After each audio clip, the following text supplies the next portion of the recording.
Cake কাটার সময় যে এরকম একটা কাণ্ড ঘটে বসবে সেটা আর কে জানে বলো তো। যাকগে ওসব বাদ দাও, শুরুর থেকে তোমাদের একটু দেখাই যে দাদার বার্থডেটা ছোট্ট করে হলেও বাড়ির সবাই মিলে কতটা আনন্দে কাটালাম। মা আর আমি সন্ধ্যাবেলা গিয়েছিলাম দাদার জন্য একটা কেক আনতে।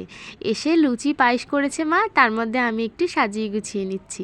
তারপর আমাদের বাড়িতে যেহেতু অনেক বাচ্চা, সবগুলোকে আমরা কিন্তু ডেকে নিলাম। কেক কাটার সময় কি কাণ্ড হলো নিজের কানেই শোনো। আমি কি করেছি দেখো, এতক্ষণ ধরে ধরে রয়েছে, ক্যামেরাই অন করি নাই।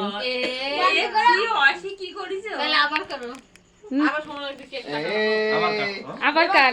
Happy birthday to you, happy birthday to you দাদা।